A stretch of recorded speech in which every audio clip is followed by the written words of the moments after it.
I'm Dave Palumbo, founder of Species Nutrition. From my earliest bodybuilding days, I believed in only putting the best in my body. And that lives on in the Species Nutrition line of products. I put my name and reputation on every bottle of Species Nutrition products. If you want to be your absolute best, join the evolution. Hey guys, we're super excited to be here at the LA Fit Expo. It's our third year in a row. And what we're going to be doing today is we're going to be launching a tasty pastry. It's a low-carb Pop-Tart. It's got 3 to 4 grams of net carbs. And we love this show. This is our best place to be in LA.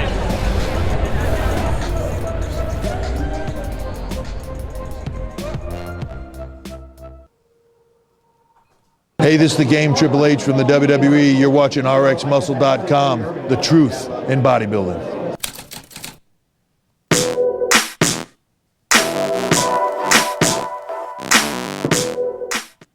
RX Television on RxMuscle.com. This is Ask Dave, better known as hashtag Ask Dave. Your 30-minute question and answer show with Dave Palumbo. All your questions, diet, training, supplementation, IFBB, pros, news, whatever is on your mind, it is all on the table. So now bringing Dave Palumbo. Dave, busy stretch here in the bodybuilding world. Of course, this past weekend, we had the NPC USA Championship. We just had the overall winner, Jordan Hutchinson, on that interview, set to go live tomorrow. We also interviewed the Classic Physique winner from the Chicago Pro, Darwin Uribe. That too set to go live tomorrow. And then, of course, this weekend, a big show, the Tampa Pro. Ian Valliere, Charles Griffin, certainly the headliners. Some mystery surrounding Dave around Rully Winkler. We reached out to him earlier today, have not received any word as to whether or not he will be in the show. He is not on the competitor list, despite last week saying that next up was the Tampa Pro. You, however, recorded a preview for the Tampa Pro. If you want to give fans a bit of a primer, what your thoughts are for this upcoming weekend. Well, I think Ian Valliere has to be one of the favorites, obviously. Max Charles, too. Let's not forget. Big Bundy making his pro debut, too. That's my dark horse in this lineup. And he should be weighing in around 280, so he's going to be one of the bigger guys on stage. That he works with Guru Amin. So, Tampa's notoriously always been an exciting show because it's always the last qualifier for the Olympia. Obviously, this year being a little different because of the time span on the Olympia. But Tampa has always been a great competition, and this is going to be no different. Tim Gardner throws a great show. They really roll out the red carpet for the athletes. And, I think that it puts a lot of new guys on the map. I mean, when we just interviewed Darwin Uribe, who won Chicago Classic Physique. No one even knew who he was. I didn't know who he was, really. I mean, and now the guy's going to the Olympia. So I think we could expect to see some surprises in this lineup, and we're going to also see some guys that are trying to get some retribution. I don't know if Rully Winkler is going to be at this show. I heard some rumors that maybe he was saving it for Spain the following week, but, he might want to hedge his bets and come out here. Then again, it might be easier for him or less traumatic to not have to fly all the way to the United States. So it's going to be up for grabs in terms of who's going to show up at their best. And, there's a lot of other good guys in that lineup. There's 5 guys that could win that show legitimately. And you watch my update and you'll see. And that's what makes a show exciting. Because when there's a foregone conclusion who's going to win the show, it's kind of like it's not as... You lose some of the pre-excitement because you assume that guy is going to win the show.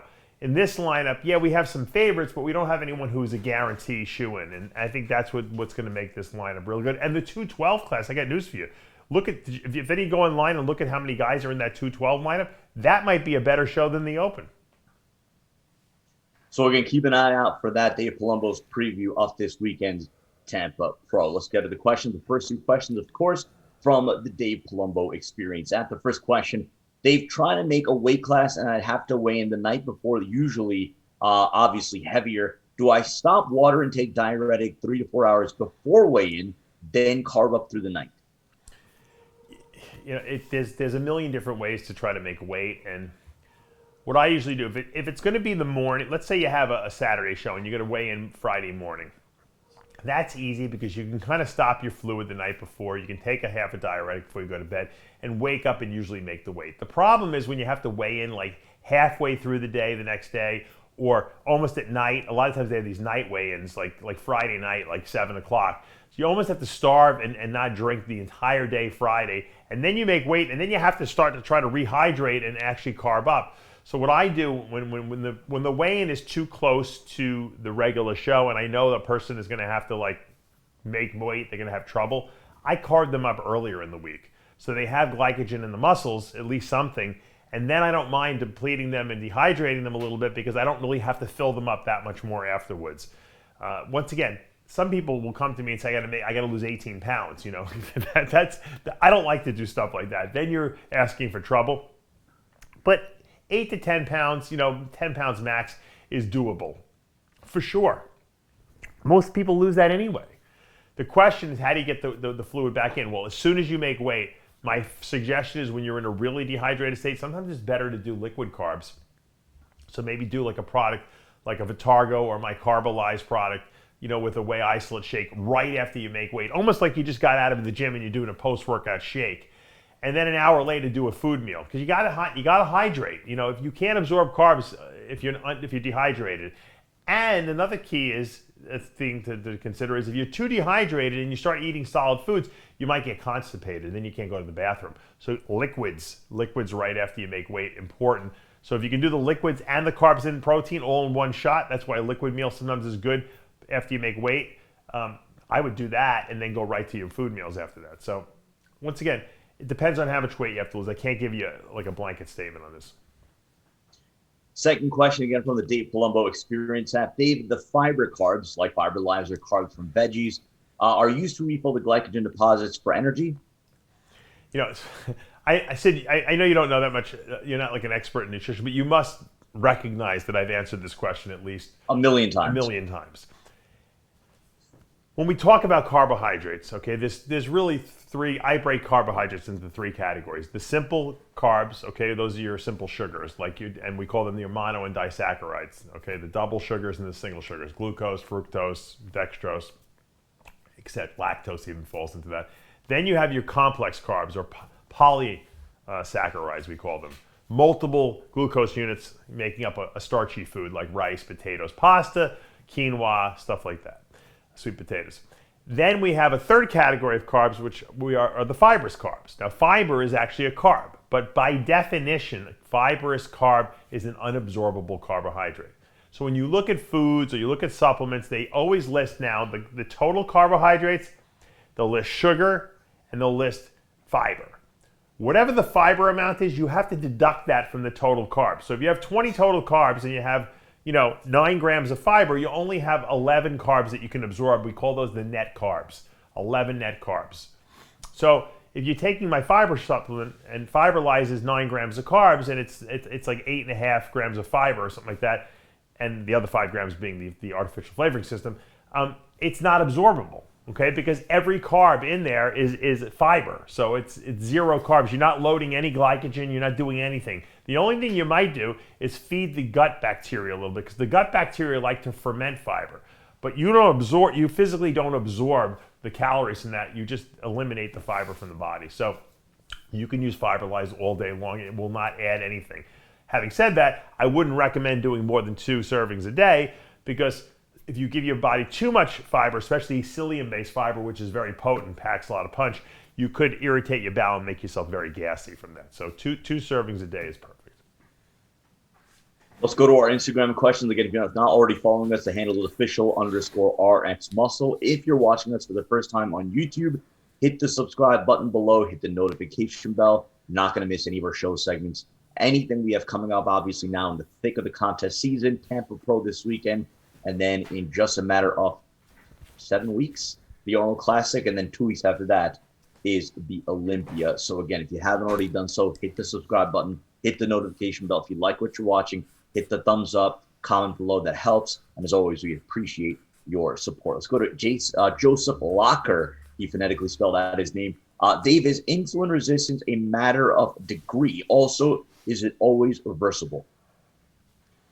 That's a loaded question, because, a lot of insulin resistance is caused by poor diet. That's for sure. And that stuff is reversible by and far most of the time. Some insulin resistance, however, is caused because of a genetic component. Just genetically your body becomes resistant. You don't produce a lot of insulin receptors.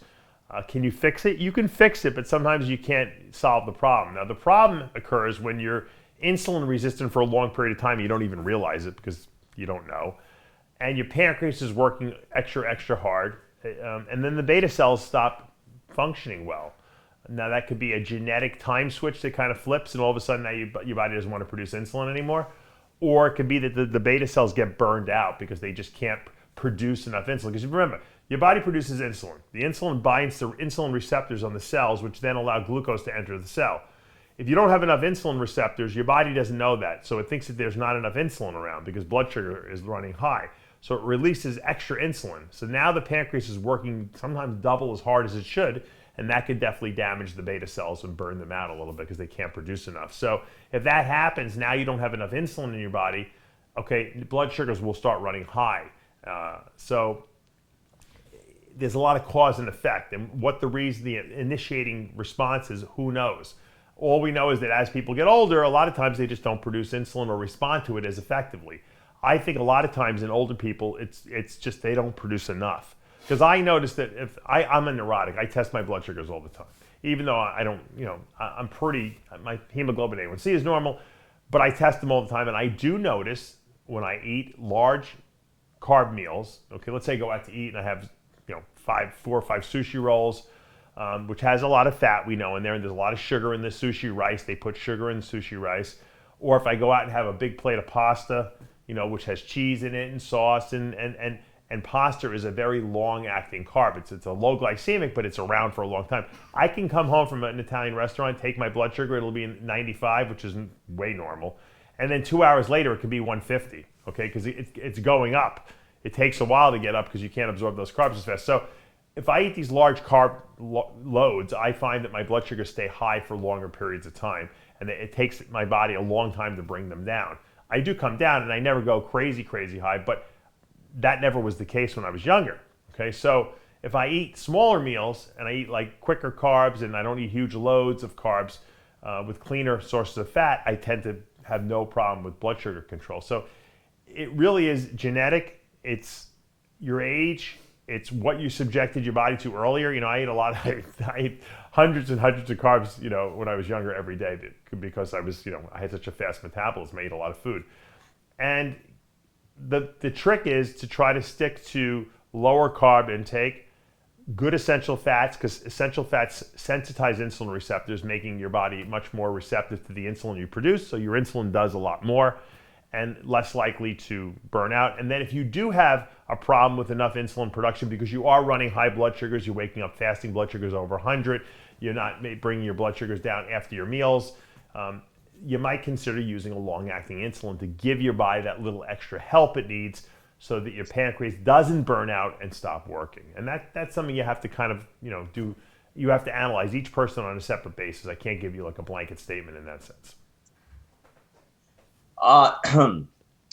From our friend Muscle by Mones. I think I've brought this up before, but do you really think The Rock can support and promote an event or sport that is openly not drug tested? I don't think his or mainstream sponsors will back that. I think the general public in today's day and age will be very critical of him supporting and promoting that. A large portion of his followers are young children. The WWE had to start drug testing for the same reason. So I get in a ball of wax talking about Athleticon and whether or not The Rock's sponsors and his fans would back what he would be doing, and that is sponsoring an IFBB Pro show.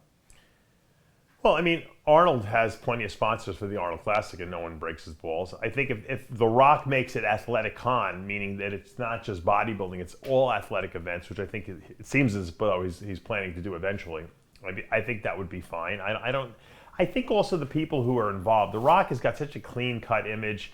He doesn't really own the IFBB Bodybuilding organization. He's running an event within the that's being sanctioned by the IFBB.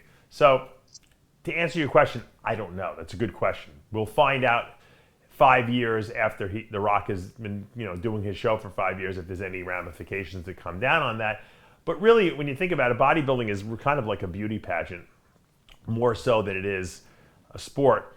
in that sense. So maybe, I don't know, maybe he won't have a problem. I don't know. We're in such a weird world now that I don't even know if anyone cares anymore. People are so over-consumed with COVID. I don't think they're worried about The Rock sponsoring some kind of a big athletic event at this point. But you never know. People are jealous too. If The Rock starts doing well, who knows? Maybe they will crack down on him because they don't like the fact that there's too much publicity to this. It's anyone's guess, really. Good one here about Dennis Wolf. It's from CX Reso. Dennis Wolf had one of my favorite physiques of all time. He was massive, shredded, proportional, and I think his shape was pleasing. In your opinion, what held him back? Well, he won the Arnold Classic, so you can't really say he was held back. He was tall. Dennis Wolf was a little on the taller side, and he had very high attached lats. Tremendous width, tiny waist. But when your lats attach high, it leaves a long portion of your torso that kind of has nothing there. And I think from the front, it looked great because you put your hands here and hit a lat spread, you don't really see the gap here, but the missing part of your lower lats. When you turn around and you hit back double bicep pose, that's when you kind of see the shallowness of the lower lats. Compare Dennis Wolf's lower lats with Kai Green, who has a short torso and tremendously developed, lower lats, and you'll see what I'm talking about. That hurt him, and that gave him a little bit of a shallow look from behind, especially being tall. But silhouette-wise, he might have been, one of the best out there because he was like a Jay Cutler with width-wise, but he had a much smaller waist than Jay did. He had good legs. He just, his hamstrings and his calves really weren't that strong. But who cares? No one cares about calves these days. But I think it was really that lower back area that hurt him a little bit. But let's face it, he was improving. He got injured. He had a neck injury, and that's what cut his career short. And that's always the risk when you're a big guy out there and you lifted heavy weights and you're pushing your body to the max. I got plenty of injuries. It happens. He did his best. He went as far as he could. He made a lot of, fans along the way, and I think he should be proud of what he accomplished.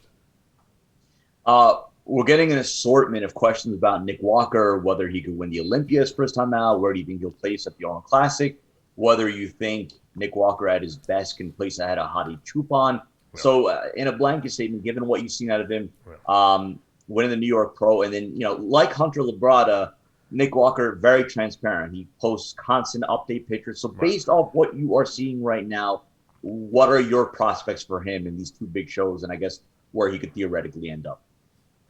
I think we could see him in the top 6. I think he's going to have a lot of problems with the very top guys. He's not bigger than Ramy, so he's not, assuming Ramy's in shape, I don't think anyone beats Ramy. He's obviously, Hadi Choopan's got better quality muscle than him, in terms of pop and just 3D muscle maturity. So I don't think he's going to beat him, but he can knock off a couple of these other guys, and it's hard for me to make an assessment because alone and with the guys he beat, he looks amazing. But you could put him next to better competition and you might see some of his flaws. And that's not to say that he won't step in there and make a huge splash right off the bat. I just don't think he's there yet, but I think he's got the tool set to certainly stand up there with the best of them. I'd like to see how he matches up against William Bonac and some of those top guys out there because I think he's going to stand well with them. And Nakeem Williams and those guys, I think that he belongs in that top 6. I think we're going to see him in the top 6, but I don't know if we're going to see him higher than 6th or 5th. I think that's going to be a hard jump to make into that elite group. And we don't know who's going to show up. Will Kai Green show up this year? Will Phil Heath show up? Everyone, we've been teased to death. Assuming those two guys don't show up, I think he has a very real chance of making the top 6. I like his physique a lot. I like him a lot. I've interviewed him a couple times.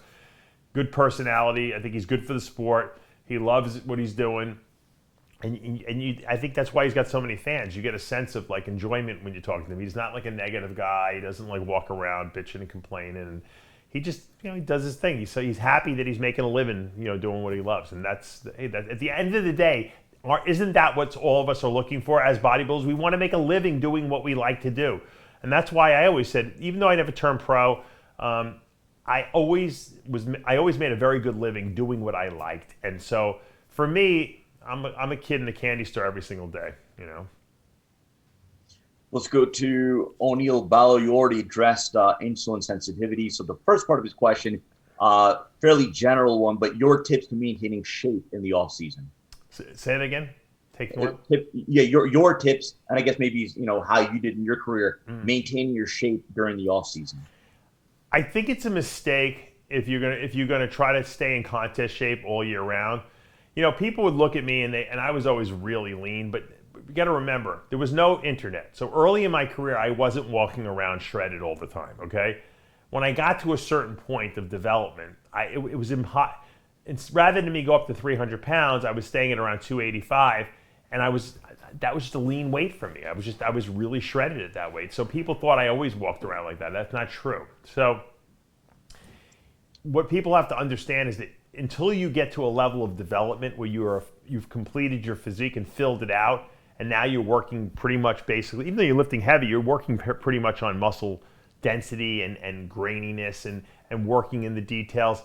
Until you get to that point, which is at the later part of your career, don't worry about being shredded all the time. As long as you don't have globs of fat hanging off your body and you're really obese or you're out of shape to the point where it's detrimental to your physique, don't worry if you're not going to be, have striated glutes 365 days a year. Very few people are like that. Some of the best guys out there, look at Lee Priest was a fat slob by his own admission, okay, in the off season. And he always got in good shape for the show. So I'm not saying you need to get that sloppy, but don't be so concerned about it. I think a lot of guys try to do too much cardio in the off season, and I think that's a mistake. I always found that when I did cardio, it took energy away from my body building muscle. Your legs, are not being built by doing cardio. If anything, cardio is breaking down your leg muscles more and is inhibiting your body's ability to recover. So you really, really want to, if you can get away with doing no cardio in the off season and just eat maybe a little cleaner, you're probably better off doing that.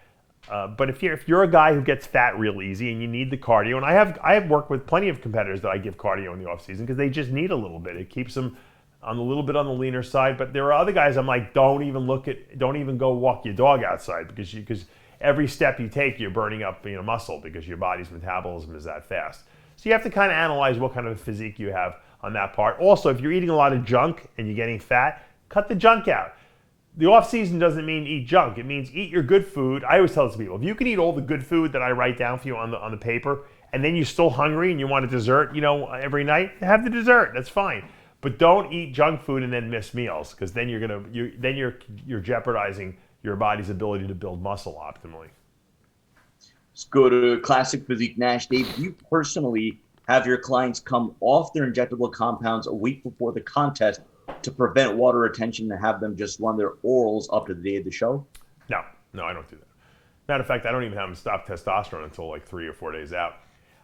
I don't think that the anabolics really cause that much fluid retention. And to be honest with you, with all the depleting we do in terms of carb depletion, water depletion, sodium, I don't usually cut that much sodium out really. I only cut it out usually the day before. And sometimes recently I haven't even been cutting out sodium at all. A diuretic and fluid restriction will get rid of all the water you're holding. I don't care what compounds you're taking, okay? There's no reason to worry about what one testosterone shot or one trenbolone shot is going to do in terms of a little extra fluid retention, because the benefits of those compounds at keeping you fuller and denser looking on stage when you do dehydrate yourself is far overwhelms whatever small little water retention they may cause on their own. Because like I said, you're going to stop drinking 12 to 18 hours before, and you're taking a diuretic. There's no reason you're going to hold any water. Trust me on that. Let's go to Chester Brown. When you plan a steroid cycle, do you start high dosage and high androgen, then taper down towards lower dosage and more anabolics over the duration of the course? Or do you keep a steady dose of a balanced mix of androgens and anabolics? Off season, I do a balance. I try to do testosterone with an anabolic. And I like long-acting stuff usually. So I might use testosterone and DECA for 6 to 8 weeks. I might use testosterone and equipoise 6 to 8 weeks. I might use testosterone and trenbolone, nanthate 6 to 8 weeks. And I do and I repeat, and I'll rotate these drugs every 6 to 8 weeks, and I'll keep putting them in one after the other.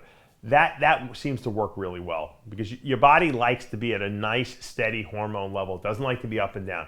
Pre-contest, once we get to 8 weeks out, there's certain drugs that I like to use. They're shorter acting drugs, but they just have a different effect. And if I only save these drugs for pre-contest the last 8 weeks, they seem to work better.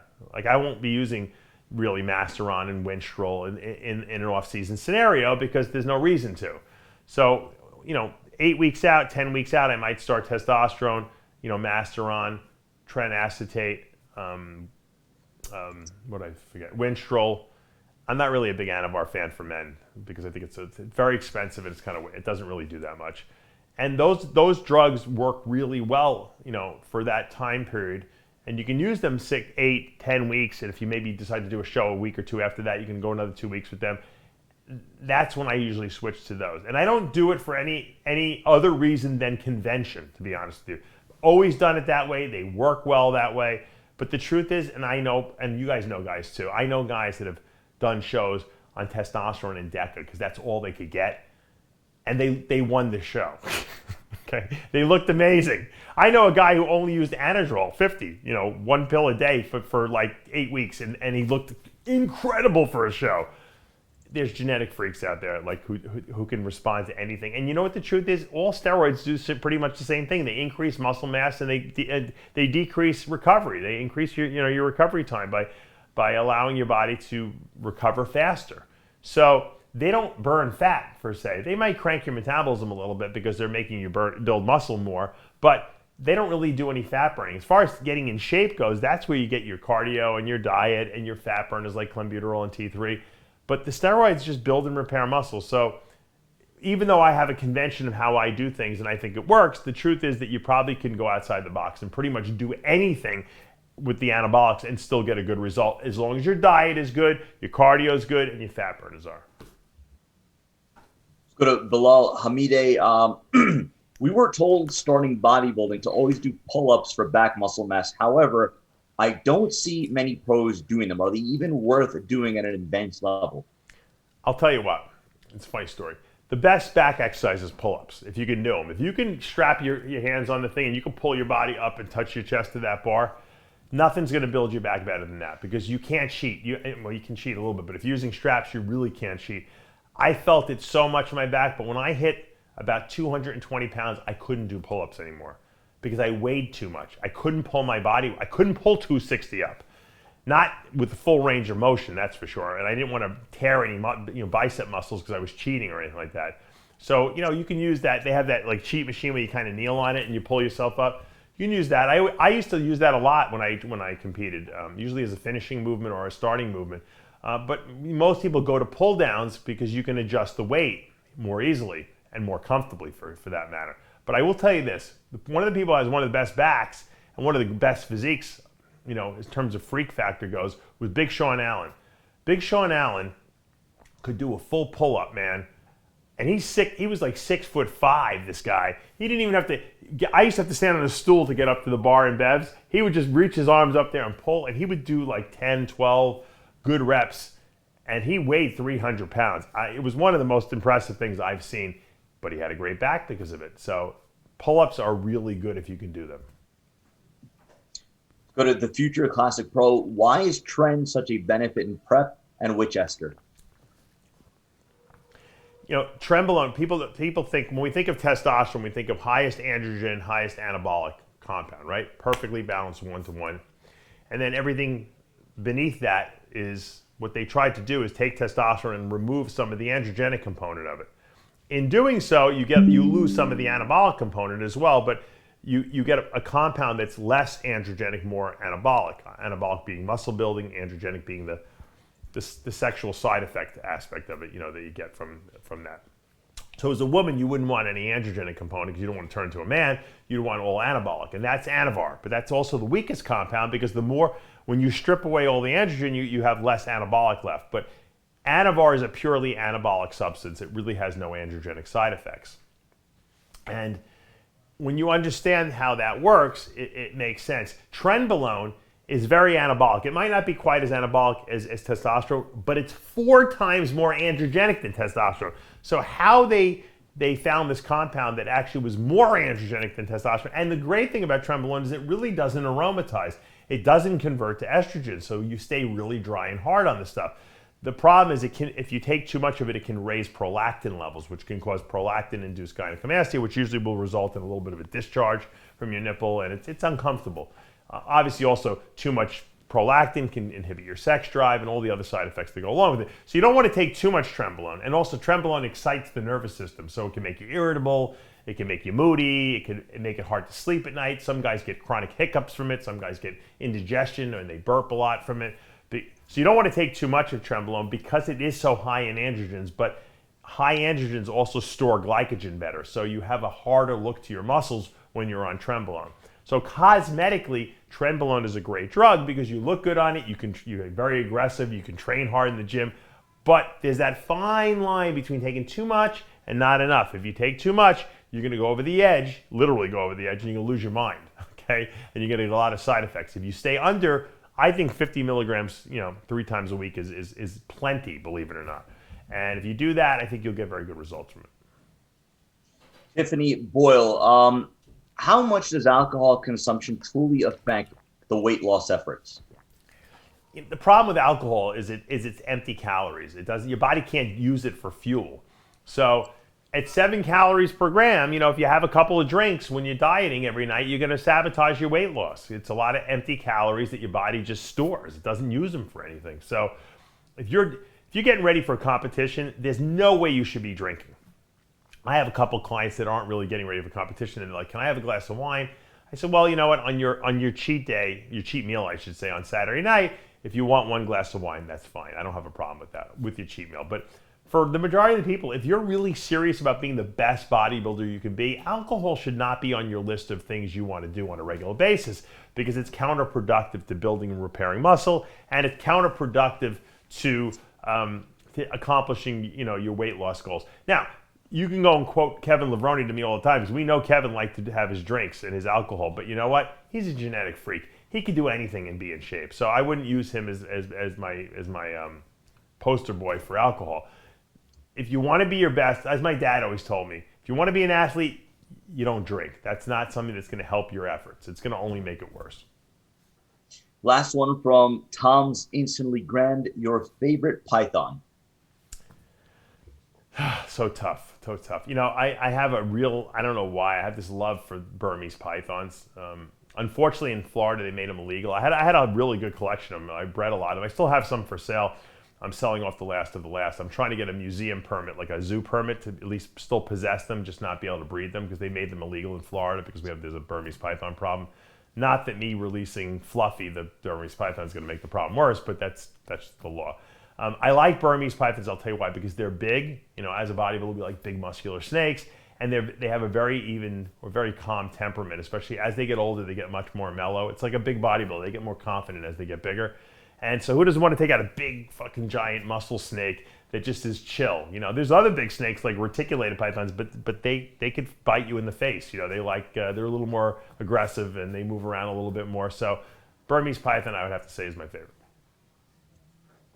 That is going to do for this episode of Ask Dave. Reminder, going up on the channel, Dave's preview of this weekend's Tampa Pro, interviews with Darwin Uribe, who won the Classic Physique at the Chicago Pro last week, and then Jordan Hutchinson, 2021 Mr. USA. Again, if you haven't already subscribed, hit the subscribe button below, hit the notification bell. You're not going to miss any of our show segments, interviews, whatever we have coming up over the course of the next few weeks leading into the Arnold Classic and the Olympia. For Tyler Shore and Dave Palumbo, I'm Sadiq Faruqi. We'll see you next time.